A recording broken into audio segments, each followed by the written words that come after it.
ಎಲ್ಲರಿಗೂ ನಮಸ್ಕಾರ. ನಮಸ್ಕಾರ.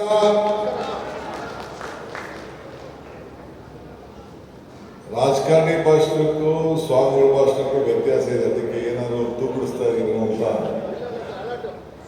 ಎಚ್ಚರ ಮಾಡ್ತಾ ಇದ್ದೀನಿ ಅಷ್ಟೇ. ವೇದಿಕೆ ಮೇಲೆ ನಮ್ಮ ಪರಮ ಪೂಜ್ಯ ಶ್ರೀಗಳಾದ ನಂಜಾನಂದ ಶ್ರೀಗಳ ಪಾದಗಳಿಗೆ ನಮಸ್ಕರಿಸಿ, ನಮ್ಮ ನಿಶ್ಚಯಾನಂದ ಶ್ರೀಗಳ ಪಾದಗಳಿಗೆ ನಮಸ್ಕರಿಸಿ, ನಮ್ಮ ಆದಿಶುಚಿಗಿರಿ ಮಠದ ಶಾಖಾ ಮಠದ ಶ್ರೀಗಳಿಗೆ ನಮಸ್ಕರಿಸಿ, ವೇದಿಕೆ ಮೇಲೆ ನಮ್ಮ ಹಿರಿಯರಾದ ಬಸವರಾಜ ಹೊರಟ್ಟಿ ಸಾಹೇಬ್ ಇದ್ದಾರೆ, ಜಸ್ಟಿಸ್ ಚಂದ್ರಶೇಖರ್ ಸಾಹೇಬ್ ಇದ್ದಾರೆ, ಬಹಳ ಜನ ಎಲ್ಲ ನಮ್ಮ ಶಾಸಕ ಮಿತ್ರರು, ಮಾಜಿ ಮಂತ್ರಿಗಳು, ವಿಧಾನ ಪರಿಷತ್ತಿನ ಸದಸ್ಯರು, ಶಿವರಾಮೇಗೌಡರ ಆತ್ಮೀಯರು. ಶಿವರಾಮೇಗೌಡ್ರೆ, ನೀವು ಸನ್ಮಾನ ಮಾಡೋದು ನಿಲ್ಲಿಸಿದ್ರೆ ಮಾತಾಡ್ತೀನಿ, ಇಲ್ಲ ಅಂದ್ರೆ ನಡ್ಕೊಂಡು ನಾವು ಹೋಗ್ತಾ ಇರ್ತೀವಿ. ಎಲ್ಲ ಬಹಳ ಜನ ವೇದಿಕೆಯಲ್ಲೆಲ್ಲ ಅವರ ಆತ್ಮೀಯರೆಲ್ಲ ಬಂದಿದ್ದಾರೆ, ಮಾಧ್ಯಮ ಸ್ನೇಹಿತರು ಬಂದಿದ್ದಾರೆ, ಅವರ ಅಭಿಮಾನಿಗಳು ಬಂದಿದ್ದಾರೆ, ನಂಟರು ಬಂದಿದ್ದಾರೆ. ನನ್ನ ಆತ್ಮೀಯರೆಲ್ಲ ನೀವೆಲ್ಲ ಇಲ್ಲಿದ್ದೀರಿ. ನಿಮಗೂ ಕೂಡ ಈ ಸಂದರ್ಭದಲ್ಲಿ ಶಿವರಾಮೇಗೌಡರ ಶಿವಪಥವನ್ನು ಬಹಳ ಸಂತೋಷದಿಂದ ಉದ್ಘಾಟನೆ ಮಾಡಿದ್ದೇನೆ. ಶ್ರೀಗಳು ನಾವೆಲ್ಲ ಸೇರಿ ಜ್ಯೋತಿ ಬೆಳೆಸ್ತೋ, ಜ್ಯೋತಿನ ಪ್ರಕಾಶವಾಗಿ ಉರಿತಾ ಇದೆ. ಸಾಯಂಕಾಲ ಜ್ಯೋತಿ ಶಿವಂ ಕರೋತಿ ಕಲ್ಯಾಣಂ ಆರೋಗ್ಯಂ ಜನ ಸಂಪದ ಜ್ಞಾನಶಕ್ತಿ ಸ್ವರೂಪ ದೀಪ ಜ್ಯೋತಿ ಪ್ರಕಾಶ. ತಮ್ಮೆಲ್ಲರಿಗೂ ಕೂಡ ಮಂಗಳವಾಗಲಿ, ಶುಭವಾಗಲಿ, ಆರೋಗ್ಯವಂತರಾಗಲಿ, ಐಶ್ವರ್ಯವಂತರಾಗಲಿ, ಜ್ಞಾನವಂತರಾಗಲಿ ಅಂತೇಳಿ ಬಹಳ ಸಂತೋಷದಿಂದ ಶ್ರೀಗಳು ನಾವೆಲ್ಲ ಸೇರಿ ಈ ಜ್ಯೋತಿಯನ್ನು ಬೆಳೆಸಿದ್ದೇವೆ. ಶಿವರಾಮೇಗೌಡರ ಶಿವಪಥ ಮುಳ್ಳಿನ ನಡಿಗೆ. ಆ ನಡಿಗೆಯಲ್ಲೂ ಕೂಡ ಬಹಳ ಶ್ರಮ ಇದೆ. ನನಗೂ ಶಿವರಾಮೇಗೌಡರಿಗೂ 83ರಿಂದ ಸ್ನೇಹ, 82, 83ರಿಂದ. ನಾನೊಬ್ಬ ವಿದ್ಯಾರ್ಥಿ ನಾಯಕನಾಗಿದ್ದರಿಂದ 81ರಲ್ಲೇ ಜನ್ಮಾಷ್ಟಮಿದೆ. ಆಗಿಂದ ಕೂಡ ಜೊತೆಯಲ್ಲಿ ರಾಜಕಾರಣ ಮಾಡಿಕೊಂಡು ಬಂದಂಥವರು. ವಿದ್ಯಾರ್ಥಿ ನಾಯಕರಾಗಿದ್ದಾಗ ಯೂತ್ ಕಾಂಗ್ರೆಸ್ನಲ್ಲಿ ಅವರು ಕೂಡ ಗುರುತಿಸ್ಕೊಂಡಿದ್ರು. ಹಾಗೆ ಬಹಳ ಚಿಕ್ಕ ವಯಸ್ಸಿನಲ್ಲಿ ಉದ್ಯಮಿ ಕೂಡ ಆಗಿದ್ದರು. ಅವತ್ತಿನ ಕಾಲದಲ್ಲೇ ಮಾರುತಿ ಕಾರನ್ನು ಕೂಡ ಇಟ್ಕೊಂಡಿದ್ರು. ನನ್ನ ಹತ್ರ ಒಂದು ಸ್ಕೂಟ್ರು, ಮೋಟರ್ ಸೈಕಲ್ ಇತ್ತು, ಅವ್ರ ಹತ್ರ ಕಾರ್ ಇತ್ತು. ಅವತ್ತು ಅವರ ಕುಟುಂಬದಲ್ಲಿ ಕೂಡ ಉತ್ತಮವಾಗಿ ಮಾರ್ಗದರ್ಶನ ಕೊಡ್ಕೊಂಡು ಬರ್ತಾ ಇದ್ರು. ಎಸ್ ಎಂ ಕೃಷ್ಣರವರು ಮತ್ತು ನಾಗೇಗೌಡರು ಬಹಳ ದೊಡ್ಡ ರಿಸ್ಕ್ ತಗೊಂಡು 80 ಇಂದಿರಾ ಗಾಂಧಿಯವರು ತೀರ್ಕೊಂಡ್ರು. ಆ ಟೈಮಲ್ಲಿ ಅವರಿಗೆ ಟಿಕೆಟ್ ಕೊಟ್ಟರು ನಾಗಮಂಗಲದಲ್ಲಿ. ಚುನಾವಣೆಯಲ್ಲಿ ಗೆಲ್ಲಕ್ಕಾಗಲಿಲ್ಲ. ಎಸ್ ಎಂ ಕೃಷ್ಣರವರು ಕೂಡ ಇಡೀ ದೇಶದಲ್ಲಿ ಕಾಂಗ್ರೆಸ್ ಬಂದಾಗ ಎಸ್ ಎಂ ಕೃಷ್ಣರವರು ಚುನಾವಣೆಯಲ್ಲಿ ಸೋಲಬೇಕಾದಂಥ ಒಂದು ಪರಿಸ್ಥಿತಿ ಕೂಡ ಜೊತೆಗೆ ಎಲೆಕ್ಷನ್ ನಡೆದು ಆಯಿತು. ಅದೊಂದು ಇತಿಹಾಸ. ಸೆಂಟ್ರಲ್ ಮಿನಿಸ್ಟರ್ ಆಗಿದ್ದರು ಎಸ್ ಎಂ ಕೃಷ್ಣರವರು. ಕೈಗಾರಿಕಾ ಮತ್ತು ಫೈನಾನ್ಸ್ ಮಿನಿಸ್ಟರ್ ಕೂಡ ಆಗಿದ್ದೆ. ಸೊ ಹಾಗೆಲ್ಲ ರಾಜಕಾರಣವನ್ನು ನಾವು ನೋಡ್ಕೊಂಡು ಬಂದಿದ್ದೇವೆ. ಜಿಲ್ಲಾ ಪಂಚಾಯತಿ ಮೆಂಬರ್ ಆದರು, ನಾನು ಜಿಲ್ಲಾ ಪಂಚಾಯತಿ ಮೆಂಬರ್ ಆದೆ. ಅವರು ಶಾಸಕರಾದರು, ನಾನು ಶಾಸಕರಾದೆ. ಆದರೆ ಅವರು ಕಾಂಗ್ರೆಸ್ ಪಾರ್ಟಿ ಟಿಕೆಟ್ ಕೊಡಲಿಲ್ಲ. ಪಕ್ಷೇತರವಾಗಿ ನಿಂತ್ಕೊಂಡು ಆ ನಾಗಮಂಗಲ ಕ್ಷೇತ್ರದಿಂದ ನಮ್ಮ ಬಾಲಗಂಗಾಧರ ಶ್ರೀಗಳ ಆಶೀರ್ವಾದ ಸಂಪೂರ್ಣವಾಗಿ ಅವರ ಜೊತೆಯಲ್ಲಿತ್ತು. ಅವರೆಲ್ಲರೂ ಕೂಡ ವಿಧಾನಸಭೆ ಕೂಡ ಒಟ್ಟಿಗೆ ಪ್ರವೇಶವನ್ನು ನಾವು ಮಾಡಿದಾಗ ಯುವಕರ ಮೇಲೆ ಯಾರು ಶ್ರಮ ಪಡ್ತಾರೆ, ಯಾರು ಮುಂದಕ್ಕೆ ಹೋಗ್ತಾರೆ, ವೈರಿಗಳು ಬಹಳ ಸಹಜ. ಯಾರು ಸ್ಟ್ರಾಂಗ್ ಆಗಿರ್ತಾರೆ, ನಾನು ಆಗಾಗ ಒಂದು ಮಾತು ಹೇಳ್ತಾ ಇರ್ತೀನಿ, more strong more enemies, less strong less enemies, no strong no enemies. ಹಂಗೆ ಯಾರು ಚುರುಕಾಗಿ ಓಡಾಡ್ತಾರೆ, ಯಾರು ಜಾಸ್ತಿ ಬೇಗ ಹೋಗ್ತಾರೆ, ಸ್ವಲ್ಪ ಎಳೆಯೋದು ಹಿಂದಕ್ಕೆ ಎಳೆಯೋದು ರಾಜಕಾರಣದಲ್ಲಿ ಅದು ಸ್ವಭಾವ. ಇದು ನಮ್ಮೆಲ್ಲರ ಅನುಭವ ಕೂಡ. ರಾಜಕಾರಣ ಎಲ್ಲರೂ ತಿಳ್ಕೊಳ್ಳೋಷ್ಟು ಅಷ್ಟು ಸುಲಭವಾದ ಕೆಲಸ ಅಲ್ಲ. ರಾಜಕೀಯದ ಕುಟುಂಬದವರು ಮಾತ್ರ ಅದು ಅರಿವಿರ್ತದೆ. ಸಕ್ಸಸ್ ಸ್ಟೋರಿ ರಾಜಕೀಯದಲ್ಲಿ ಅಷ್ಟು ಸುಲಭವಾಗಿ ಎಲ್ಲರೂ ಕೂಡ ಸಕ್ಸಸ್ ಆಗಲಿಕ್ಕೆ ಸಾಧ್ಯ ಇಲ್ಲ. ಶ್ರಮ ಮತ್ತು ಜನರ ವಿಶ್ವಾಸ, ಎಲ್ಲಿವರೆಗೂ ಜನರು ನಮ್ಮ ಜೊತೆ ಇರ್ತಾರೆ, ಎಲ್ಲಿವರೆಗೂ ಮತದಾರ ದೇವರು ನಮಗೆ ಪರವಾಗಿ ನಿಂತ್ಕೊಂಡಿರ್ತಾನೆ, ಎಲ್ಲಿವರೆಗೂ ಗುರು ಹಿರಿಯರ ಆಶೀರ್ವಾದ ಇರ್ತಾರೆ, ಎಲ್ಲಿವರೆಗೂ ಭಗವಂತನ ಕೃಪೆ ಇರ್ತದೆ, ಅಲ್ಲಿವರೆಗೂ ನಾವು ರಾಜಕಾರಣದಲ್ಲಿ ಜನರ ಸೇವೆಯನ್ನು ಮಾಡಬಹುದು. ರಾಜಕೀಯದಲ್ಲಿ ಗೆಲುವು ಸೋಲು ಎಲ್ಲ ಇದ್ದೇ ಇರ್ತದೆ, ಅವನ್ನೆಲ್ಲ ನಾವು ನೋಡಿದ್ದೇವೆ. ನಾನು ಮದುವೆ ಆಗಿರಲಿಲ್ಲ, ಆಗಿ ನಾನು ಮಂತ್ರಿ ಆಗಿದ್ದೆ. ಇವರು ನಮ್ಮ ಕೃಷ್ಣರವರ ಇವರು ಬಂಗಾರಪ್ಪನವರ ಸಮ್ಮುಖದಲ್ಲಿ ನಾನು ಶಿವರಾಮೇಗೌಡರು ಬಂಗಾರಪ್ಪನವರು ಬಹಳ ಆತ್ಮೀಯರು ಆಗಿದ್ದು. ಆಗ ನಮ್ಮ ಚುಂಚನಗಿರಿ ಶ್ರೀಗಳು ನನಗೊಂದು ಹೆಣ್ಣು ಕೊಡಿಸ್ಬೇಕು ಅಂತೇಳಿ ಒಂದು ಹಾಸ್ಟೆಲ್ಗೆ ಇನಾಗ್ರೇಷನ್ ಕರೆದಿದ್ದು ಚುಂಚನಗಿರಿ ಮಠಕ್ಕೆ. ಅಲ್ಲಿ ಹುಡುಗಿದ್ ನನಗೆ ತೋರಿಸ್ಬೇಕು, ಆ ಹಾಸ್ಟೆಲ್ಗೆ ಇನಾಗ್ರೇಷನ್ಗೆ ಕರೆದಿದ್ದು. ನಾನು ಚಿಕ್ಕೇಗೌಡರು ಮತ್ತು ಶಿವರಾಮೇಗೌಡರು 3 ಜನರು ಕಾರಲ್ಲಿ ಹೋಗ್ತಾರೆ. ಹೋಗ್ಬೇಕಾದ್ರೆ ಮಧ್ಯದಲ್ಲಿ ಅಷ್ಟೊತ್ತಿಗೆ 2 ವರ್ಷನೇ ಆಗಿಲ್ಲ, ಇನ್ನು MLA ಆಗಿ ಅಷ್ಟರೊಳಗೆ ನಾನು ಮಂತ್ರಿ ಆಗ್ಬಿಟ್ಟಿದ್ದೆ. ಭಾಳ ಚಿಕ್ಕ ವಯಸ್ಸಿನಲ್ಲೇ ನನಗೆ ಅವತ್ತಿನ ಕಾಲದಲ್ಲಿ ಬಂಗಾರಪ್ಪ ಸಂಪುಟದಲ್ಲಿ ಮಂತ್ರಿ ಆಗಿದ್ದು, ಚಿಕ್ಕೇಗೌಡರು ಮಂತ್ರಿ ಆಗಿದ್ದು ಜೊತೆಯಲ್ಲಿ ಒಂದೇ ಜಿಲ್ಲೆಯವರು ಒಂದು ಕಾರ್ಯಕ್ರಮಕ್ಕೆ.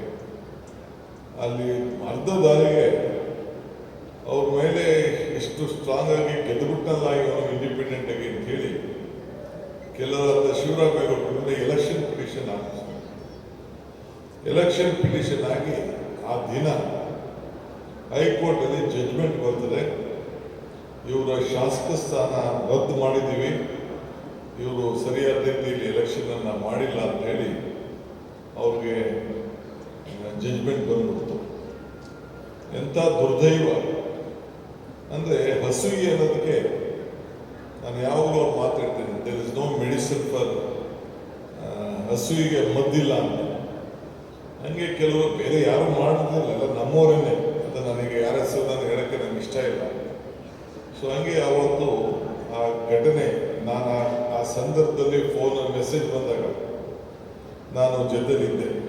ಆ ಮೆಸೇಜ್ ಜಸ್ಟ್ ಬಂದಾಗ ಕಾರಲ್ಲಿ ನಾನು, ಚಿಕ್ಕೇಗೌಡರು, ಶಿವರಾಮೇಗೌಡರು 3 ಜನರು ನಾಗಮಂಗಲಕ್ಕೆ ಪ್ರಯಾಣ ಮಾಡ್ತಾ ಇದ್ದೆ. ಹಾಗೂ ಕೂಡ ನಾವೆಲ್ಲ ಧೈರ್ಯ ತುಂಬಿ, ನೀನು ಚಿಂತೆ ಮಾಡೋದು ಬೇಡ ಅಂತ ಹೇಳಿ ಅವರಿಗೆ ಧೈರ್ಯವನ್ನು ತುಂಬಿ, ಸೊ ಹಂಗೆ ಫಸ್ಟು ಇನ್ನು ಶಾಸಕರಾಗಿ 2 ವರ್ಷನೇ ಆಗಿಲ್ಲ, ಅಷ್ಟರೊಳಗೆ ಇಂಥ ಒಂದು ಘಟನೆ ಆಯ್ತಲ್ಲ ಅಂತ ಹೇಳಿ. ಅದಾದ ಮೇಲೆ ತಿರ್ಗಾ 1 ವರ್ಷದೊಳಗಡೆ ಮತ್ತೊಂದು ಅವ್ರ ಮೇಲೆ ಒಂದು ಸುಳ್ಳು, ಯಾವುದೋ ಒಬ್ಬ ವಕೀಲ ಸತ್ತರೆ ಗಂಗಾಧರ ಕೊಲೆ ಅಂತ, ಗಂಗಾಧರ ಕೊಲೆ ಅದು ಕೂಡ ಆಯ್ತು. ಅದನ್ನು ಇವ್ರ ಮೇಲೆ ಅದನ್ನು ಹೇರಿಸ್ಬಿಟ್ರಿ. ಆವಾಗ ಎಲ್ಲೋ ಗಲಾಟೆ ಆದರೆ ಇವ್ರ ಮೇಲೆ ಅದು ಆರೋಪ. ನಾನು ಯಾಕೆ ಈ ಮಾತೆಲ್ಲ ಹೇಳ್ತಾ ಇದ್ದೀನಿ ಅಂತಂದರೆ, ಈ ಕಲ್ಲು ಶಿಲೆ ಹಾಕ್ಬೇಕು. ನಾನು ಆಗಾಗ ನನ್ನ ಬಂಡೆ ಅಂತ ನಮ್ಮವ್ರು ಕರೀತಾರೆ, ಅದಕ್ಕೆ ಹೇಳಿದ್ದಾರೆ ಎಲ್ಲ ಒಂದು ಕಡೆ.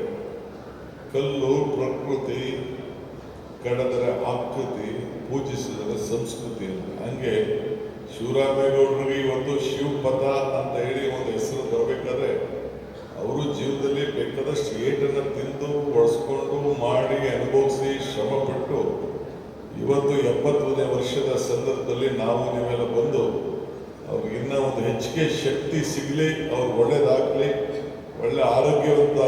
ಬೆಳೆದು ಇನ್ನು ಜನರ ಸೇವೆ ಮಾಡುವಂಥ ಒಂದು ಬದುಕು ಅವ್ರಿಗೆ ಇರಲಿ ಅಂತೇಳಿ ಆಶಿಸಲಿಕ್ಕೆ ನೀವು ಬಂದಿದ್ದೀರಿ, ನಾನು ಬಂದಿದ್ದೀರಿ.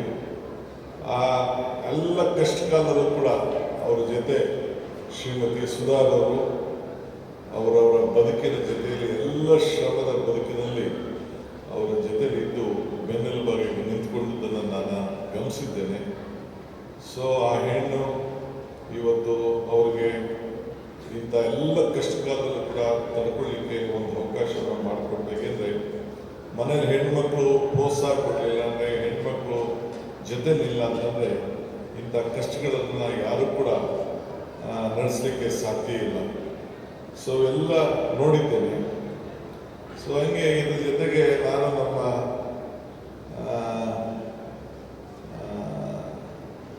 ಕುಡಗಲ್ನ ಮಾಜಿ ಶಾಸಕರಾದಂಥ ಮುದ್ದನ್ಮೇಗೌಡರು ಸಂಸತ್ ಸದಸ್ಯರಾಗಿದ್ದಂಥ ನನ್ನ ಸ್ನೇಹಿತರು ಕೇಳಿದ್ರೆ ಏನು ಮಾತಾಡಬೇಕು ಅಂತ, ಹಳೆ ಕಥೆನ ನೆನೆಸ್ಕೊಂಡು ಕೆಲವು ಮಾತಾಡಿ ಅಂತ ಕೂಡ ಹೇಳಿದ್ರು. ಅದಕ್ಕೆ ಈ ಘಟನೆಗಳು ಕೂಡ ಎಲ್ಲ ಹೇಳ್ತಾ ಇದ್ದೇನೆ.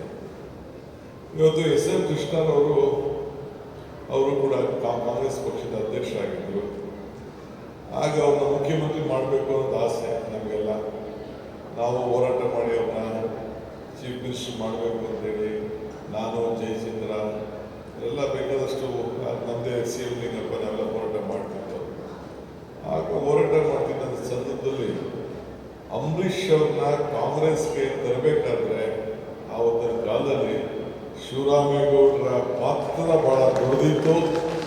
ಅವ್ರನ್ನ ಮನವರಿಕೆ ಮಾಡಿಬಿಟ್ಟು ಅವ್ರನ್ನ ಮನವೊಲಿಸಿ ಅವರು ಜನತಾದಳದಲ್ಲಿ ಇದ್ದರು. ಅವರಿಗೆ ಮಂದಟ್ಟು ಮಾಡಿ ಏನೇನಾಯಿತು, ಏನೇನು ವ್ಯವಹಾರಗಳು ನಡೀತು, ಮಾತುಕತೆ ನಡೀತು ಅಂತ ಅದನ್ನು ನಾನು ಮಾಧ್ಯಮದ ಮುಂದೆ ನಾನು ಅದನ್ನೆಲ್ಲ ಮಾತಾಡೋಕ್ಕಾಗಲ್ಲ. ಆದರೆ ಅವತ್ತು ಭಾಳ ದೊಡ್ಡ ಶ್ರಮಪಟ್ಟು ಅವರು B D ಅಧ್ಯಕ್ಷರಾಗಿದ್ದರು.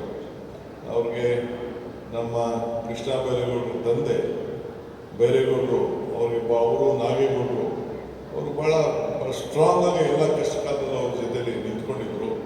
Housing board chairman ಮಾಡಿದ್ರು ಅವ್ರನ್ನ, ಆಮೇಲೆ ಬಿ ಡಿ ಎ ಚೇರ್ಮನ್ ಮಾಡಿದ್ರು. ತಂಪಾಗಿದ್ದರು.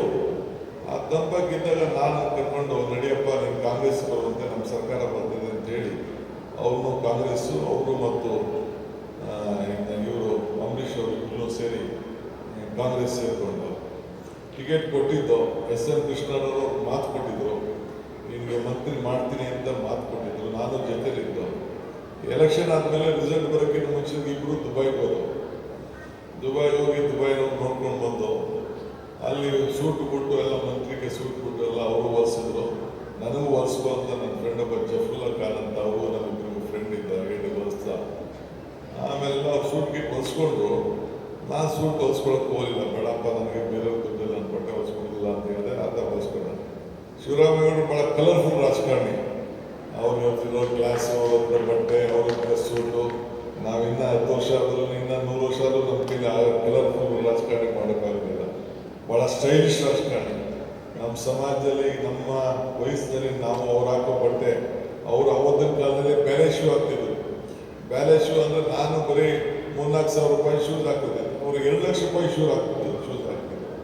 ಅಷ್ಟು ಕಲರ್ಫುಲ್ ರಾಜಕಾರಣಿ. ಬ್ಯಾಲೆ ಅಂತಲೇ ನನಗೆ ಗೊತ್ತಿರಲಿಲ್ಲ. ಸೊ ಅಷ್ಟು ದೊಡ್ಡ ಇದನ್ನು. ಸೊ ಎಲೆಕ್ಷನ್ ನಡೀತು, ಅವರು ಸೋತೋದ್ರು, ನಾನು ಗೆದ್ದೆ. ನಾನು ಎಸ್ ಎಂ ಕೃಷ್ಣರು ಸೋಲ್ಬಿಟ್ಟಲ್ಲಿ ನಾನು ಕ್ಯಾಬಿನೆಟ್ ಮಿನಿಸ್ಟರ್ ಅಂದರೆ ಪಾಪ ಅವರು ಸೋತರು. ಹೀಗೆ ಬೇಕಾದಷ್ಟು ಕಷ್ಟಗಳನ್ನು ಅವರ ಬದುಕಿನಲ್ಲಿ ನೋಡಿದ್ದಾರೆ, ಬೇಕಾದಷ್ಟು ತೊಂದರೆನೂ ಅನುಭವಿಸಿದ್ದಾರೆ. ಆಮೇಲೆ ಕೊನೆಗೆ ಆದಮೇಲೆ ನನ್ನ ಹತ್ರ ಬಂದರು. ಒಂದಿನ ನನ್ನ ಶಾಲೆ ನೋಡಿದ್ರು. ನಾನು ಅವ್ರು ಕುಂಡಿಸ್ಕೊಂಡು ಒಂದು ಅರ್ಧ ಗಂಟೆ ಪಾಠ ಹೇಳಿದೆ ಅವರಿಗೆ. ಶಿವರಾಮೇಗೌಡರೆ, ಇದೆಲ್ಲ ಆಯ್ತದೆ, ಬಿಡಿತದೆ, ನೀವು ಬ್ಯುಸಿಯಾಗಿರಬೇಕು. ಅಷ್ಟೊತ್ತಿಗೆ ನಾನು ಒಂದು ಸಂಸ್ಥೆ ಕಟ್ಟಿದ್ದೆ. ನಾನು ಈಗಿರೋಂಥ ನಮ್ಮ ನ್ಯಾಷನಲ್ ಎಜುಕೇಷನ್ ಫೌಂಡೇಶನ್ ಸಂಸ್ಥೆ ಕಟ್ಟಿದ್ದೆ ನಾನು. ಸೊ ನಮ್ಮ ಸಂಸ್ಥೆ ಕಟ್ಟಿದ್ದನ್ನು ನೋಡಿದ್ರು. ನೀವು ಒಂದು ಪರಿವರ್ತನೆ ಮಾಡ್ಕೋಬೇಕು ಸಮಾಜದಲ್ಲಿ ಅಂತೇಳಿ, ಒಬ್ಬ ಎಜುಕೇಷನಿಸ್ಟ್ ಆಗಬೇಕು ಅಂತೇಳಿ ಅವರಿಗೆ ಪ್ರೇರಣೆ ಹೇಳಿ, ಬಿಸ್ನೆಸ್ ಒಂದು ಕಡೆ ಸೈಡ್ಗೆ ಇರಲಿ, ನೀವು ಎಜುಕೇಷನಿಸ್ಟ್ ಆಗಬೇಕು ಅಂತೇಳಿ ಅವ್ರಿಗೆ ನನ್ನ ಬ್ರೋಷರ್ನೇ ಕೊಟ್ಬಿಟ್ಟು ಅದಕ್ಕೆಲ್ಲ ಏನೇನು ಬೇಕೋ ಮಾರ್ಗದರ್ಶನ ಕೊಟ್ಟು ಅವರು ಕೂಡ ಒಂದು ಎಜುಕೇಷನ್ ಇನ್ಸ್ಟಿಟ್ಯೂಷನ್ನ ಪ್ರಾರಂಭ ಮಾಡಿದ್ರು. ಈಗ ಅವ್ರ ಕುಟುಂಬದವರು, ಅವ್ರ ಮಕ್ಕಳು, ಅವರ ಸೊಸೆ ಎಲ್ಲ ಕೂಡ ಅವರು ಸೇರಿ ಸುಮಾರು 7 ಶಾಲೆ ಮಾಡಿದ್ದಾರೆ. ಭಾಳ ಸಂತೋಷ. ಅಟ್ಲೀಸ್ಟ್ ಅವರ ಬದುಕಿನಲ್ಲಿ ಒಂದು ಉತ್ತಮವಾದಂಥ ಮಕ್ಕಳನ್ನು ತಯಾರು ಮಾಡಬೇಕು ಅಂತೇಳಿ ಒಬ್ಬ ಎಜುಕೇಷನಿಸ್ಟ್ ಆಗಿ ಇವತ್ತು ಅನೇಕ ಸ್ಕೂಲ್ಗಳನ್ನು ಬೆಂಗಳೂರು ನಗರದಲ್ಲಿ ಮತ್ತು ಅನೇಕ ಕಡೆ ಮೈಸೂರಲ್ಲೂ ಕೂಡ ಮಾಡಿದ್ರು ಅಂತ ವಿಚಾರ ಕೇಳಿತು. ಒಳ್ಳೆಯ ಸಂಸ್ಥೆಗಳನ್ನು ಕಟ್ಟಿದ್ದಾರೆ, ಸಮಾಜ ಸೇವೆ ಮಾಡಿದ್ದಾರೆ. ಸೊ ಹಂಗೆ ಎಷ್ಟೇನೇ ಮಾಡಿರಲಿ ಈಗ ಅವರ ದೇಹ ಅವ್ರಿಗಿಂತ ಸ್ವಂತ ಪ್ರಯೋಜನ ಇದೆ. ಎಷ್ಟು ಬಟ್ಟೆ ಹಾಕೋಬೋದು, ಎಷ್ಟು ಊಟ ಮಾಡಿದ್ರು ಅಲ್ಟಿಮೇಟ್ಲಿ ಇವತ್ತು ಯಾರು ಎಲ್ಲ ಸಮಾಜಕ್ಕೋಸ್ಕರನೇ. ಹಂಗೆ ಒಂದು ಶ್ಲೋಕ ಇದೆ, ನಮ್ಮ ಸುಭಾಷಿತ ಶ್ಲೋಕ, ಪರೋಪಕಾರಾಯ ವಹಂತಿ ನಧ್ಯಾಯ ಪರೋಪಕಾರಾಯ ನುಗಂತಿ ಗಾವ ಪರೋಪಕಾರ ಇದಂ ಶರೀರಂ ಅಂತೇಳಿ. ಹಂಗೆ ಏನು ನಮ್ಮ ದೇಹ ಇರೋದೇ, ಈ ನದಿ ಇರೋದು ಬೇರೆಯವ್ರಿಗೋಸ್ಕರ ಅಂತೆ. ತಮ್ಮ ಸ್ವಂತಕ್ಕೆ ಏನೋ ಆ ನದಿಯಿಂದ ಪ್ರಯೋಜನ ಆಗೋದಿಲ್ವಂತೆ. ಆ ನದಿ ಇರೋದೆಲ್ಲ ಬೇರೆ ದನಕರುಗಳಿಗೆ, ನೀರಿಗೆ, ಪಕ್ಷಿಗಳಿಗೆ, ವ್ಯವಸಾಯಕ್ಕೆ, ಕುಡಿಯಕ್ಕೆ, ಹೀಗೆ ನದಿಗೆ ಸ್ವಂತ ಏನು ಪ್ರಯೋಜನ ಅಂತೆ. ಈ ಹಸು ಇದೆಯಲ್ಲ, ಈ ಹಸುನು ಅಷ್ಟೇ ತನ್ನ ಸ್ವಂತಕ್ಕೇನು ಪ್ರಯೋಜನ ಇಲ್ಲದ ಆಗುದಂತೆ. ಇದು ಹಾಲು ಕೊಡೋದು, ಗೊಬ್ಬರ ಕೊಡೋದು, ಹೊಲ ಉಳ್ಳೋದು ಮತ್ತು ಬೇರೆಯವ್ರಿಗೆ ಗಾಡಿ ಹೊಡೆಯೋದು, ಇದಕ್ಕೆ ಅದು ಸ್ವಂತಕ್ಕೇನು ಪ್ರಯೋಜನ ಇಲ್ಲಂತೆ, ಅದು ಬೇರೆಯವ್ರಿಗೋಸ್ಕರ ಅಂತ. ಹಂಗೆ ಈ ಮರ ಇದೆಯಲ್ಲ, ಈ ಮರ ಕೂಡ ವೃಕ್ಷ, ಅದು ಕೂಡ ತನ್ನ ಸ್ವಂತಕ್ಕೇನು ಪ್ರಯೋಜನ ಇಲ್ಲಂತೆ, ಅದು ಕೂಡ ಬೇರೆಯವ್ರಿಗೆ ನೆರಳು ಕೊಡೋದು, ಹಣ್ಣು ಕೊಡೋದು, ಮರ ಕೊಡೋದು ಆ ಕೆಲಸ ಮಾಡೋದು. ಹಂಗೆ ನಮ್ಮ ಶರೀರ ಕೂಡ ಬೇರೆಯವ್ರಿಗೋಸ್ಕರ ಇರೋದು. ಹಂಗೆ ಶಿವರಾಮೇಗೌಡರು ಕೂಡ ನನ್ನ ಹತ್ರ ಆಗಲಿಕ್ಕೆ ಬಂದು, ನಂತರ ರಾಜಕಾರಣ ಎಲ್ಲ ಆಗೋಯ್ತು ಶಿವಕುಮಾರ್, ಇನ್ನೇನಿದ್ರು ನಿಮ್ಮ ಸೇವೆ, ಸಮಾಜ ಸೇವೆ ಮಾಡಿಕೊಂಡು ನಾನು ಇರ್ತೀನಿ, ಇದು ನನಗೆ ಮುಖ್ಯ, ನಿಮ್ಮ ಜೊತೆಲಿ ಅಂತೇಳಿ ನನ್ನ ಹತ್ರ ಅನೇಕ ಸುಮಾರು 5-6 ವರ್ಷದಿಂದ ಯಾವಾಗ ಅವ್ರಿಗೆ ಪಾರ್ಲಿಮೆಂಟಲ್ಲಿ ಮೋಸ ಆಯಿತು, ಭಾಳ ದುಃಖದಿಂದ ಅವ್ರಿಗೆ ಟಿಕೆಟ್ ಕೊಡಬೇಕಾಗಿತ್ತು. ಪಾರ್ಲಿಮೆಂಟಲ್ಲಿ ಏನು ಟಿಕೆಟ್ ಕೊಡಲಿಲ್ಲೋ ನನಗಂತೂ ಗೊತ್ತಿಲ್ಲ. ನಾನು ಅವರು ಏಕೆಂದರೆ 3-4 ಎಲ್ಲ ಆಗೋಯ್ತು, ಇಂಡಿಪೆಂಡೆಂಟ್ ಆಯಿತು, ಕಾಂಗ್ರೆಸ್ ಆಯಿತು, ದಳ ಆಯಿತು, BJP ಆಯಿತು, ಎಲ್ಲ ಎಷ್ಟೆಷ್ಟು ಪಕ್ಷ, ಎಷ್ಟೆಷ್ಟು ಚಿಹ್ನೆ ಬೇಕು ಎಲ್ಲ ಚಿಹ್ನೆ ಆಗಿ ಕೊನೆಗೆ ನಮ್ಮ ಅಕ್ಕನ್ನು ಸುಧನ್ನು ಕರ್ಕೊಂಡೋಗಿ ಎತ್ಕೊಂಡೋಗಿ ಕಮಲದ ಸಿಂಬಲ್ಗೆ ನಿಲ್ಲಿಸ್ಬಿಟ್ರು. ಅದು ಮಾಡಿದ್ರು, ಒಲ್ಲದ ಮನಸ್ಸಿನಿಂದ ಸುಧಾ ನಿಂತ್ಕೊಂಡ್ರು ಅಂತ ಹೇಳ್ತಾರೆ. ಸೊ ಹಿಂಗೆ ಟೈಮು ಕೆಟ್ಟದಿದ್ದಾಗ ಕೆಲವೆಲ್ಲ ಇದನ್ನು ಮಾಡಿ ಟ್ರಾಪ್ ಮಾಡೋಕ್ಕೆ ಪ್ರಯತ್ನ ಮಾಡ್ತಾರೆ. ನನಗೂ ಬೇಕಾದಷ್ಟು ಟ್ರಾಪ್ ಮಾಡೋಕ್ಕೆ ಪ್ರಯತ್ನ ನಡೆಸೋದು ಕೆಲವರು, ಬಟ್ ನಾನು ಅದಕ್ಕೆ ಜಗ್ಗಕ್ಕೆ ಹೋಗಲಿಲ್ಲ. ನನ್ನ ಗುರಿ ಒಂದೇ ಇತ್ತು. ಆ ಗುರಿ ಇವತ್ತು ನಿಮ್ಮೆಲ್ಲರ ಆಶೀರ್ವಾದದಿಂದ ನನಗೆ ಕಷ್ಟ ಆಗಲಿ, ಇಷ್ಟೇ ಆಗಲಿ, ನಾನು ಜೈಲಿಗೆ ಹೋದಾಗ, ನನಗೆ ತೊಂದರೆ ಆದಾಗ, ನನ್ನ ಕೇಸ್ ಆದಾಗ ಇಲ್ಲಿ ಕೂತಿರೋಂಥವ್ರು, ಕೆಳಗಡೆ ಕೂತಿರೋಂಥವ್ರು, ಮೇಲೆ ಕೂತಿರೋರು ಎಲ್ಲ ಕೂಡ ತಮ್ಮ ಪ್ರಾರ್ಥನೆ, ತಮ್ಮ ಶ್ರಮ, ಅವತ್ತು ನಮ್ಮ ನಂಜಾದ ಸ್ವಾಮಿಗಳು ಕೆಲವರೆಲ್ಲ ಎದುರ್ಕೊಂಡ್ಬಿಟ್ರು. ಒಂದು ಸ್ಟೇಜ್ ಬಂದು ನನ್ನ ಪರವಾಗಿ ನಿಂತ್ಕೊಂಡು ಮಾತಾಡೋಕ್ಕೆ ಹಿಂದೆ ಮುಂದೆ ನೋಡ್ತಾ ಇದ್ರು. ಆವತ್ತು ನನ್ನ ಪರ ಯಾರು ದಿಟ್ಟವಾಗಿ ನಿಂತ್ಕೊಂಡಿತ್ತು ಅಂತಂದರೆ ನಂಜಾದ ಸ್ವಾಮಿಗಳು ಬಂದು ಅವತ್ತು ನಿಂತು ನನ್ನ ಪರವಾಗಿ ಭಾಷಣ, ನಾನು ಇದರಲ್ಲಿ ಇಡೀ ಕಸ್ಟಡಿಲಿದ್ದೆ. ಮಾಧ್ಯಮ ಬೆಳಗ್ಗೆ ಬಂದು ನನಗೆ ಪೇಪರು ನಮ್ಮ ಡಾಕ್ಟರ್ ರಂಗನಾಥ್ ಮತ್ತು ನಮ್ಮ PA ಅಂತ ಕೊಡ್ತಾಯಿದ್ರು. ಒಬ್ಬ ಡಾಕ್ಟ್ರಿಗೆ, ಒಬ್ಬ ನನ್ನ PAಗೆ ನನ್ನ ಭೇಟಿ ಮಾಡೋಕ್ಕೆ ಅವಕಾಶ ಕೊಡ್ತಾಯಿದ್ರು. ಏನೇನು ಬೆಂಗಳೂರಲ್ಲಿ ನಡೀತು ಅದೆಲ್ಲ ಕಂಪ್ಲೇಂಟ್ ತಂದು ನನಗೆ ತೋರಿಸ್ತಾ ಇದ್ದಾರೆ. ಎಲ್ಲ ಏನು ಚಿಕ್ಕದಿತ್ತು ಇದ್ದರೆ ಅದನ್ನೇ ಹೇಳ್ತಾ ಇರೋದು ನಾನು. ಆಗೆಲ್ಲ ಕೂಡ ಇವರೆಲ್ಲ ನಿಂತ್ಕೊಂಡು ಜೊತೆಲಿ ನಮ್ಮ ಶ್ರೀಗಳವರ ಸಂಘಟನೆ ಇದ್ರು, ನಾಯಕತ್ವ ತಗೊಂಡವರು ಇವೆಲ್ಲ ಮಾಡಿದ್ರೆ. ಬಟ್ ಬಂದು ಸ್ಟೇಜ್ ಮೇಲೆ ಅವತ್ತು ಅವರು ಮಾತು ಹೇಳಿದ್ರು, ಹುಲಿಯನೋ ಸಿಂಹನೋ, ಒಳಗಡೆ ಇದ್ರು ಹುಲಿ ಸಿಂಹನೇ, ಹೊರಗಡೆ ಇದ್ರು ಸಿಂಹನೇ ಅಂತ ಒಂದು ಭಾಷಣ ಕೂಡ ಮಾಡಿದ್ದವರು. ಇದು ನನ್ನ ತಲೆಯಲ್ಲಿದೆ. ಇನ್ನೂ ದೊಡ್ಡ ಋಣ ಅವ್ರಿಗೆ ತೀರಿಸಬೇಕಾಗಿದೆ. ನೋಡೋಣ, ದೇವ್ರ ಶಕ್ತಿ ಕೊಟ್ಟಿದ್ದಾನೆ. ಆಮೇಲೆ ಆ ವಿಚಾರ ಎಲ್ಲ ನಾನು ಬೇರೆ ಸಂದರ್ಭದಲ್ಲಿ ನಾನು ಮಾತಾಡ್ತೀನಿ. ಯಾಕೆಂದರೆ ಉಪಕಾರ ಸ್ಮರಣೆ ಇಲ್ಲ ಅಂದರೆ ಯಾರೂ ಮನುಷ್ಯನಾಗಲಿಕ್ಕೆ ಸಾಧ್ಯ ಇಲ್ಲ. ನನಗೆ ಇವತ್ತು ಅನೇಕ ಘಟನೆಗಳನ್ನು ಈ ಸಂದರ್ಭದಲ್ಲಿ ಮೆಲ್ಕಾಕೊಂಡು ಹೋದರೆ ಬೇಕಾದಷ್ಟು ಆಗ್ತದೆ. ಶಿವರಾಮೇಗೌಡರವರ ಕುಟುಂಬದವ್ರಿಗೂ ಅವರ ಅನ್ಯಾಯಗಳು ಕೂಡ ಒಳ್ಳೆಯದಾಗಲಿ. 70 ವರ್ಷ ಆದರೂ ಕೂಡ ಇನ್ನೂ ಒಂದು 50 ವರ್ಷ ಉಳಿದಂಗೆ ಇದ್ದಾರೆ ಅವರು. ಕೂದಲು ಮಾತ್ರ ಬೆಳಗಾಗಿದೆ. ಮಿಕ್ಕಿದ್ದೆಲ್ಲ ವಿಚಾರಗಳನ್ನು ಬೇರೆ ಸಂದರ್ಭದಲ್ಲಿ ಹಂಚ್ಕೊಳ್ಳೋಣ. ಈ ಶಿವಪಥಕ್ಕೆ ನಾವೆಲ್ಲ ಅಭಿಮಾನಿಗಳೆಲ್ಲ, ಅವರ ಸ್ನೇಹಿತರುಗಳೆಲ್ಲ ಬಂಧುಗಳು ನಾವೆಲ್ಲ ಬಂದು ಅವ್ರಿಗೆ, ಅವ್ರ ಕುಟುಂಬದವ್ರಿಗೆ ಎಲ್ಲರೂ ಕೂಡ ಒಳ್ಳೆಯದಾಗಲಿ ಅಂತೇಳಿ ಶುಭ ಹಾರೈಸಲಿಕ್ಕೆ ಬಂದಿದ್ದೇನೆ. ಸೊ ಅದರಿಂದ ಇವತ್ತು ಇನ್ನು ಅನೇಕ ಸೇವೆ ಮಾಡೋಂಥ ಅವಕಾಶ ಇರಲಿ, ಒಳ್ಳೆ ಆರೋಗ್ಯ ಕೊಡಲಿ ಅಂತೇಳಿ ಮಾಡಿ ಯಾವಾಗಲೂ ಶಿವರಾಮೇಗೌಡರು ನಗನಗ್ತ ಇರಬೇಕು. DVG ಅವರು ಹೇಳಿದಂಗೆ ನಗುವುದು ಸಹಜ ಧರ್ಮ, ನಗುವುದು ಅತಿಶಯ ಧರ್ಮ. ನಗಲೇ ಯಾವತ್ತೂ ನಗರಂತ ಸಂತೋಷವಾಗಿ ಇದ್ದು ಈ ಜನ ಸೇವೆಯನ್ನು ಮಾಡುವಂಥ ಶಕ್ತಿ ಸಿಗಲಿ. ಯಾವಾಗಲೂ ಕೂಡ ಅವರ ಬದುಕಿನಲ್ಲಿ ಸಮಾಜ ಸೇವೆಯನ್ನು ಆಯ್ಕೆ ಮಾಡಿಕೊಂಡಿದ್ದಾರೆ. ಆ ಸಮಾಜ ಸೇವೆಯಲ್ಲಿ ಉತ್ತಮವಾದಂಥ ಸೇವೆಯನ್ನು ಮಾಡಿಕೊಂಡು ನಿಮ್ಮೆಲ್ಲರ ಹೃದಯವನ್ನು ಯಾವಾಗಲೂ ಕೂಡ ಗೆದ್ಕೊಂಡು ಇರಲಿ ಅಂತೇಳಿ ಪ್ರಾರ್ಥಿಸಿ, ನಿಮ್ಮೆಲ್ಲರಿಗೂ ವಿಶೇಷವಾಗಿ ಅವರಪ್ಪ ಅವರಿಗೆ ಒಳ್ಳೆಯದಾಗಲಿ ಅಂತೇಳಿ ಬಂದಂಥ ನಮ್ಮೆಲ್ಲರೂ ಕೂಡ, ನಾನು ಈ ನಾಡಿನ ಮುಖ್ಯಮಂತ್ರಿ ಆಗಿರ್ಬೋದು, ನಿಮ್ಮೆಲ್ಲರೊಬ್ಬ ಹಿತೈಷಿ, ನಿಮ್ಮೆಲ್ಲರೂ ಕೂಡ ಒಂದು ಕೋಟಿ ನಮಸ್ಕಾರ ಹೇಳಲಿಕ್ಕೆ ಬಯಸ್ತೇನೆ. ಎಲ್ಲರಿಗೂ ನಮಸ್ಕಾರ. ಈ ಕಾರ್ಯಕ್ರಮ ಬಿಟ್ಟು ಯಾರು ಹೋಗಬಾರ್ದು, ನನಗೆ ಬೇರೆ ಕಾರ್ಯಕ್ರಮ ಇದೆ, ಅದನ್ನು ನಾನು 5 ನಿಮಿಷ ಮಾತ್ರ ಅಂತ ಹೇಳ್ತೇನೆ. 1 ಗಂಟೆ ಕೂತಿದ್ದೇನೆ. ನಾನು ಇನ್ನೂ ಒಂದು ದೊಡ್ಡ ನನಗೆ ಜವಾಬ್ದಾರಿ ಇದೆ, ಆ ಕೆಲಸಕ್ಕೆ ನಾನು ತಳ್ತೇನೆ. ತಾವೆಲ್ಲ ಸಹಕಾರ ಕೊಡಬೇಕು ಅಂತೇಳಿ ಪ್ರಾರ್ಥನೆ. ಎಲ್ಲರಿಗೂ ಶುಭವಾಗಲಿ. ಶಿವಪದಕ್ಕೆ ಜಯ ಸಿಗಲಿ. ನಮಸ್ಕಾರ.